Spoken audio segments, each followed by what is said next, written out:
it's a real pleasure to follow that extraordinary presentation, and I can't say too clearly just how significant it is to have that new temple and sanctuary of that date. That's hugely exciting.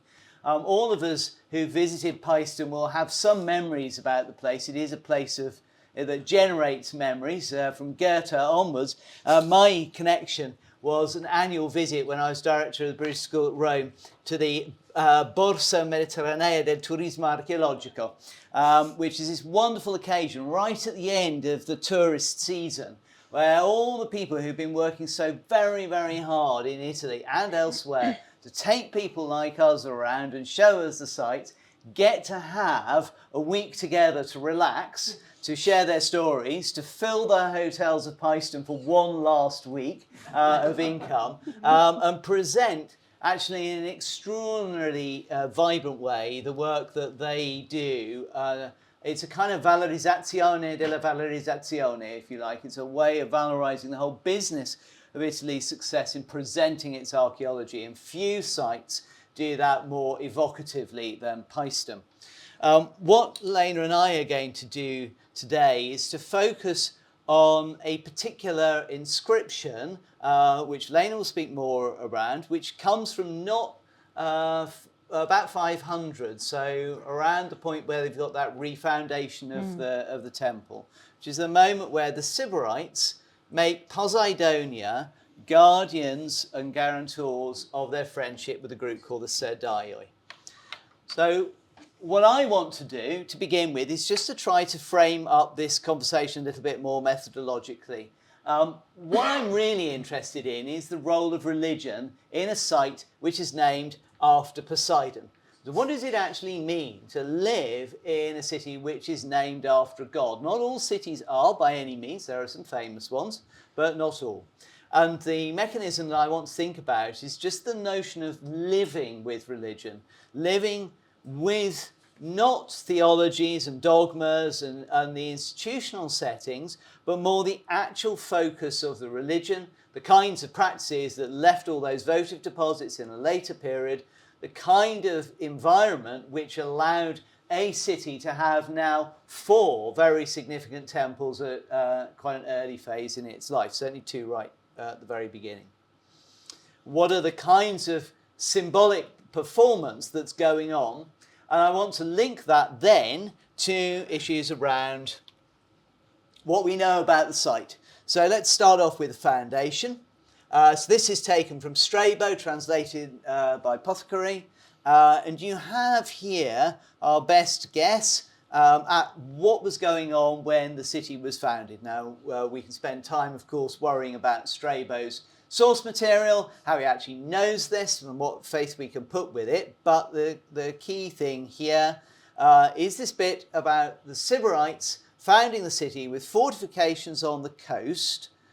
And then those who had been resettled there moved higher up. We don't quite know what higher up means, but what would appear to be the case is that we need to think not just about the site of Poseidon, but about the bay as a whole, and we'll see an image of that in a moment, possibly quite soon. There we go. So we need to think about earlier settlements at the Horion Fociselle, which is a little earlier. You see the dotted map that marks the original coastline. So you can see bits and pieces of Poseidonia and the challenges there. And Agropoli also comes in, which may be the site of the missing Poseidon temple. So we need to think much more about the bay of Poseidon rather than just about the city, important though that critically was. And if we start thinking about some of the connections, and I'll do this very quickly because you know most of these stories. Poseidon, of course, is well associated with walls. He's the builder of the wall at Troy. Iliad Book 7 alludes to the famous story that Poseidon and Apollo laboured to build Troy's wall for Laomedon, who then fails to pay them. Poseidon as a city founder, Poseidon competed with Athena for the foundation of Athens, and is still visible in, Athena wins, but Poseidon is still visible on the Acropolis in the Erechtheion, and critically that fundamental port temple of Cape Sunion. The reason why Tiziano thought maybe that this was Poseidon, maybe it's still down there at Agropoli. We also have some indications that when we think about how the foundation, the foundation of the temple, who founds the temple at Foce del Sele, it is supposed to be Jason. Jason the Argonauts, the other great epic of the time, are connected with Corinth, and then Poseidon again, who has a famous temple in Corinth, and the Argo, the ship of Jason, is dedicated to Poseidon at the end of their great journey. So what we've got is a sort of set of stories which are taking Poseidon and the deep past and connecting them with this particular foundation. If we look at Poseidon and the Achaeans, this Poseidon is an Achaean colony, if we look at what Poseidon does in Achaea, he and Zeus tend to dominate the cults of Achaea.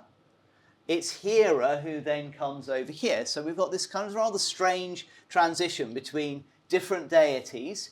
I think we can spend a little bit of time thinking about the fact that polytheism allows for a really interesting set of lived religions. You can play games as you swap between who is your hero god, why, what is it that they're symbolizing, what it is that you are carrying through by using them. And it's interesting that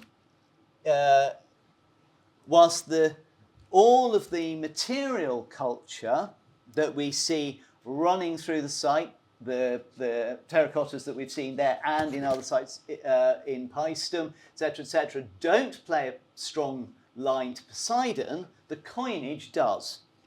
So whatever else is happening, the people of Poseidonia are able to hold in their minds both Poseidon and a whole range of other gods, and to use this panoply of divinity and their place within a phenomenally rich mythological landscape, play those things together.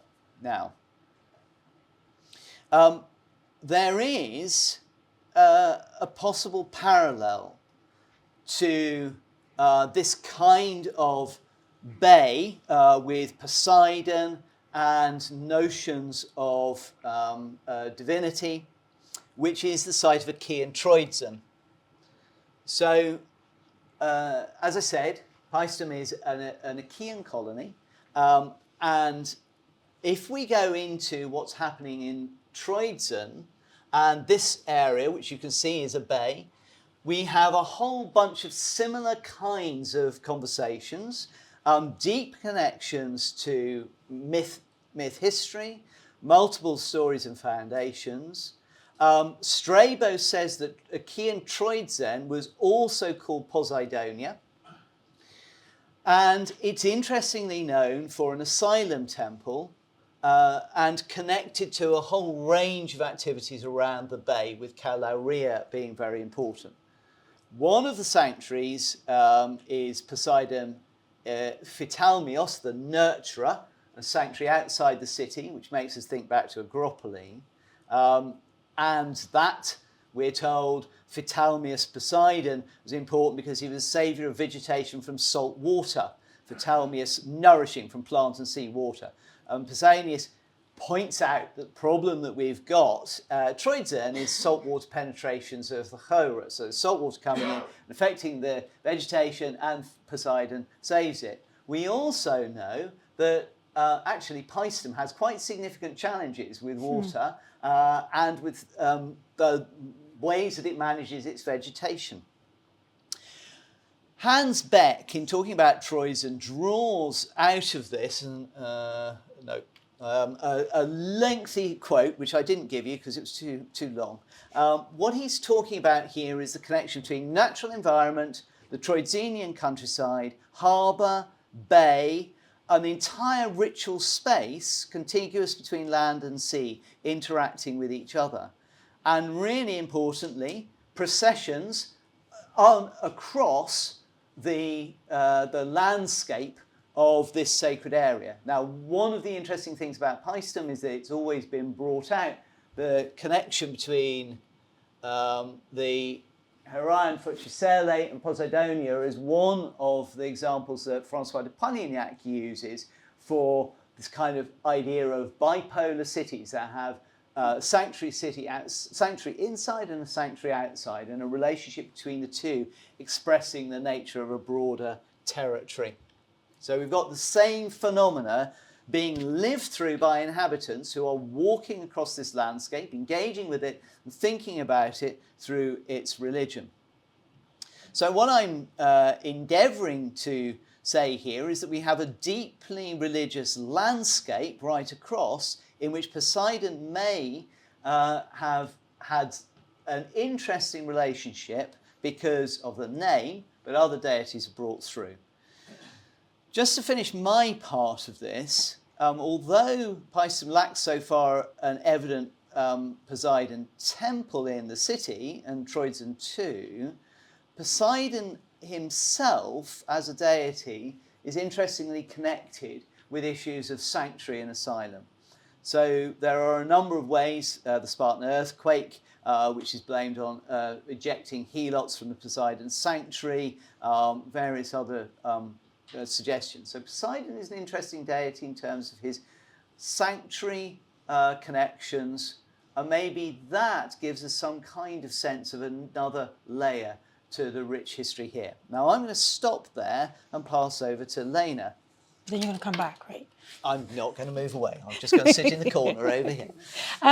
So just also in terms of everybody's got stories, I hope, about Paestum, which is one of my absolute favorite sites, so much that I've ended up spending a lot of my life kind of looking at this region. So it's very exciting to come back to it. And I've dragged students there who were just absolutely shocked that they didn't know about it. So it's wonderful to see this new material coming through. What I'm doing is,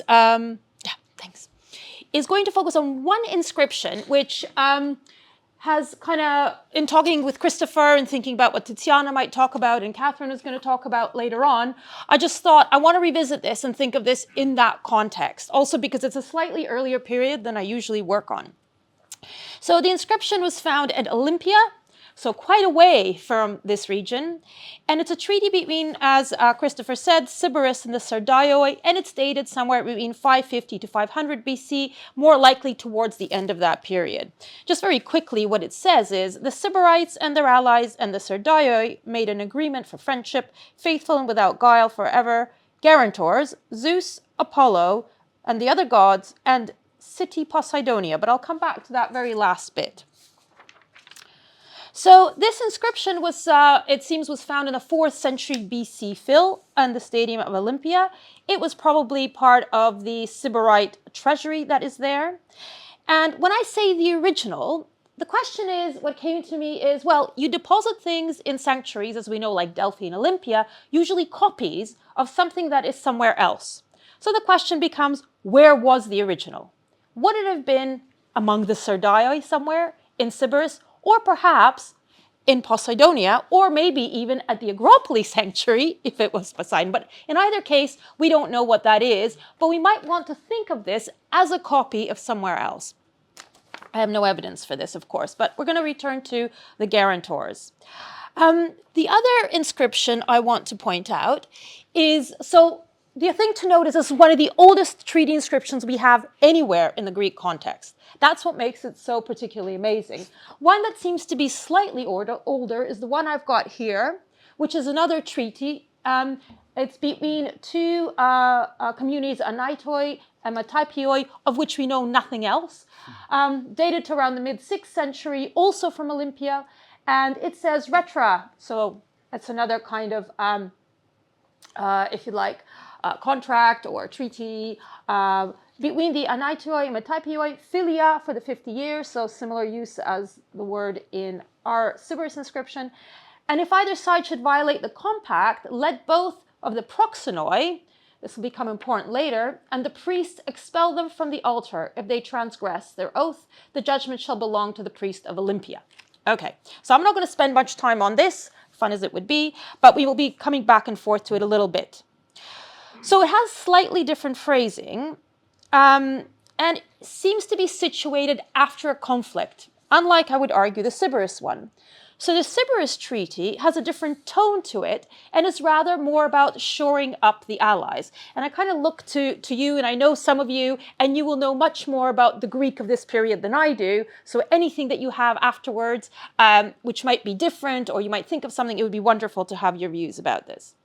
So the point of the shoring up in this particular period, so we're at the cusp of the end of the 6th, beginning of the 5th century BC, is precisely because the world is becoming more interesting, a bit more unstable, or a lot more ambitious figures are coming to meet in possibly the same geographical places. And of course, what we do know from the historians is that in 510 BC, possibly just after this was put up, maybe anticipating it, Croton destroyed Sybaris.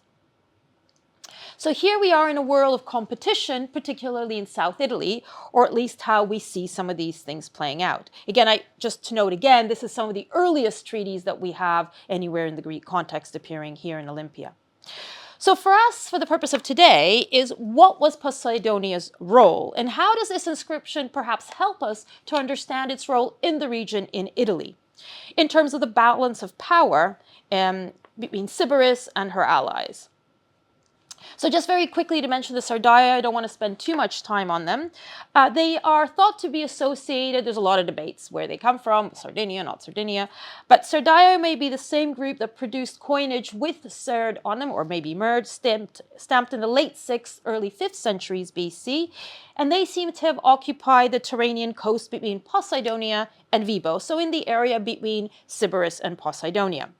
And there's also possibly some suggestion of similarities of coin types between the Sardaii and Poseidonia itself.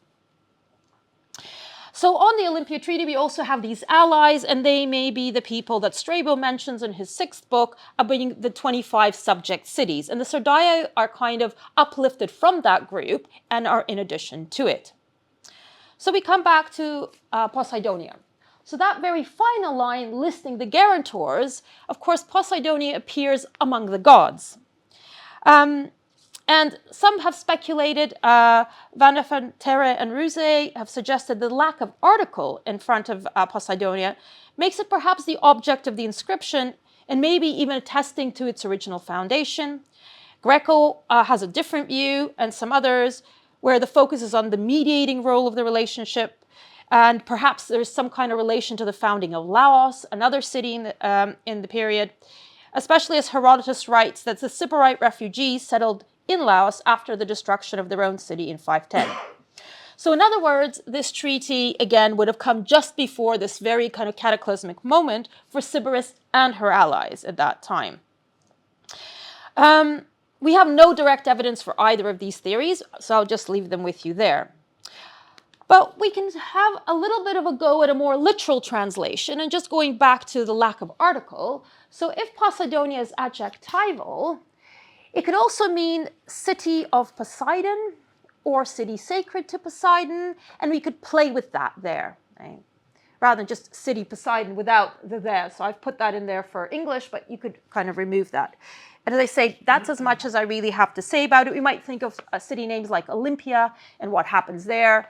But anyways, I'll leave that there. I want to focus a little bit on the terminology.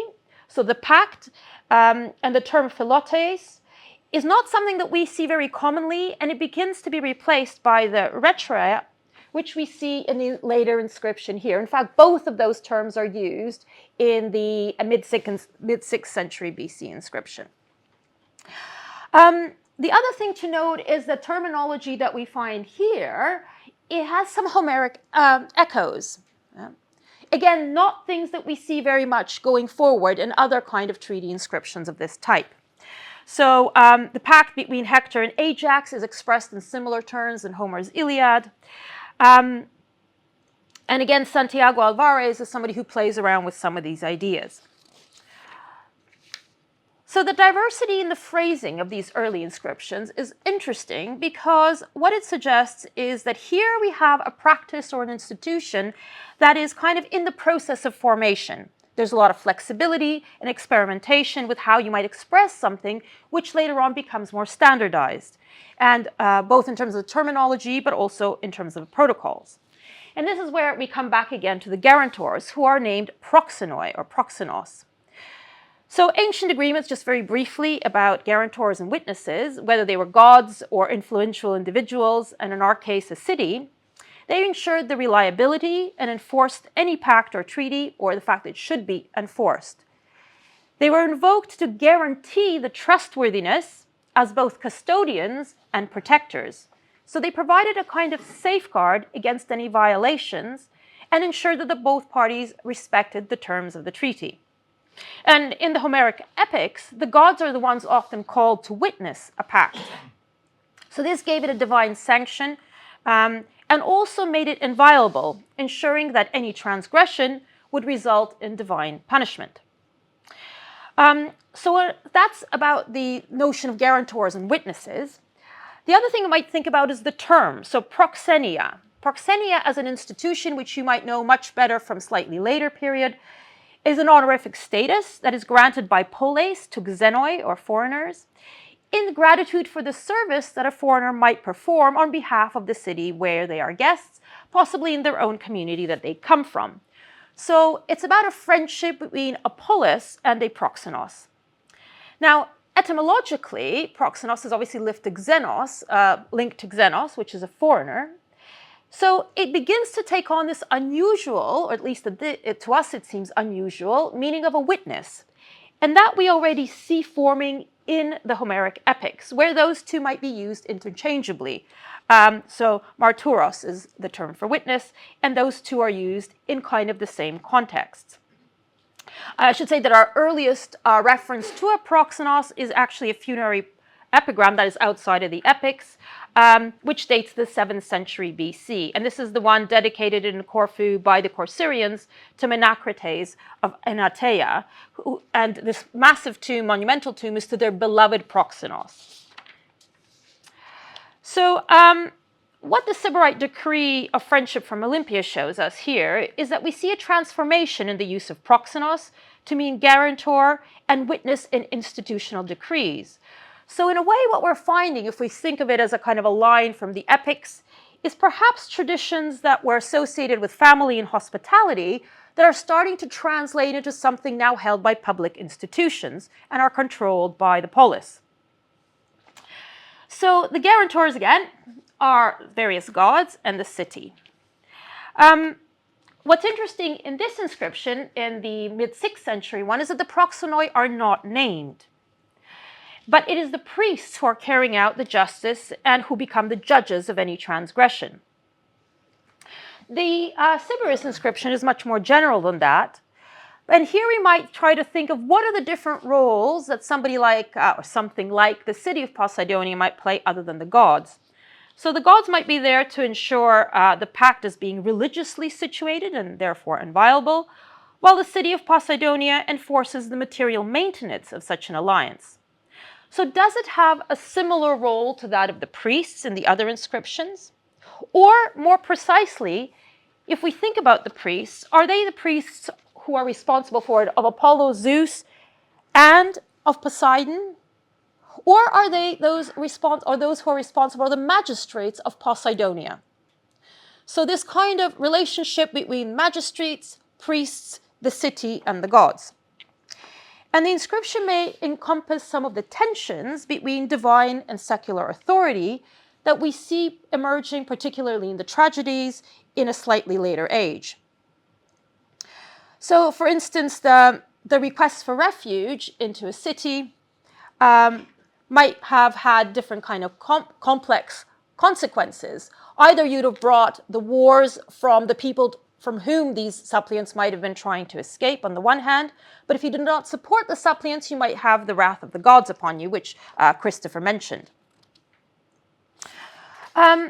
So some final reflections on the role of Poseidonia as guarantor, as perhaps suggested by this inscription.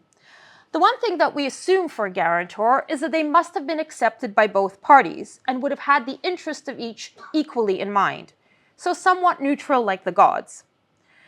and they did not deceive with bad faith or negligence either the entities whose tasks were being carried out or that of one's own city.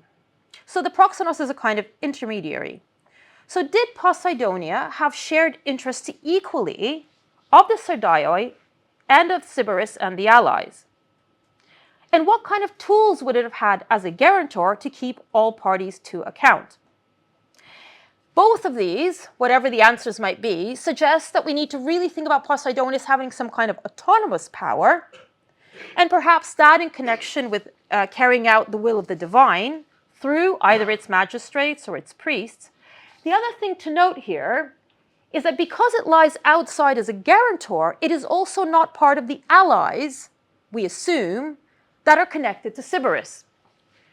So that is something else we might want to think about. So the sanctuaries within Poseidonia would have sanctioned their ability for Poseidon or for the priests and magistrates to carry out this kind of duty. And the connection with Poseidon as one of the protectors of people seeking refuge and asylum is also in itself interesting here. Because one of the other things we wonder about is this was a sanctuary. If there was a sanctuary nearby or in the city, wherever it was, is one of the things that Poseidonia is situating itself with is itself being inviolable. Now, I don't know enough about that in this period, but by the time we get to the 4th century, plenty of places are desperate to kind of have themselves deemed as inviolable, precisely as neutral entities that may not be attacked. And we have a lot of inscriptions around that and lots of other activity going on, particularly from the 4th century BC. So kind of final observations that I'll kind of leave you with. So what does it suggest about the relationship between the responsibilities between human and the divine on the one hand? So civic rules and the rules of the gods, how are those in conflict on the one hand, but also maybe how something like a city is trying to work them out here. And the final image that I've got is just to situate this a little bit more in the Italian context. So I've pulled out just a few treaties or things that we might think of in terms of friendship and pacts. There's the famous Pyrgi sanctuary of Caere, the gold plaques of Unia Strate, which is written in Phoenician and Etruscan, ritually deposited Temple B around this time. And it too is something of a shoring up of relationships. So it is not something that happens after a conflict, but if anything, is between allies in making their position and commitment to each other stronger. Of course, the Romano-Carthaginian treaties that are mentioned by Polybius in his book 3. And again, the first two are not post-conflict, but again, about shoring up and kind of knowing who you're going to be associated with and your allies, perhaps here Rome stepping into the vacuum possibly left by the Etruscans in their relationship with Carthage. And finally, I couldn't resist bringing this one in, again, 6th century BC, but this is possibly a tessera hospitalis. It's the backside of a boar, which says on an iron puinel from Carthage. Again, it's about guest friendship in Xenia across time and across space. And what's interesting, it's of course happening at the same time, but here we have a personal individual contract. So how did all these things sit together? And it's something that's a very powerful and interesting time. And as we saw with the sanctuary, also a time of great change, rebuilding and rethinking what the divine means in the context of Paestum. Thank you.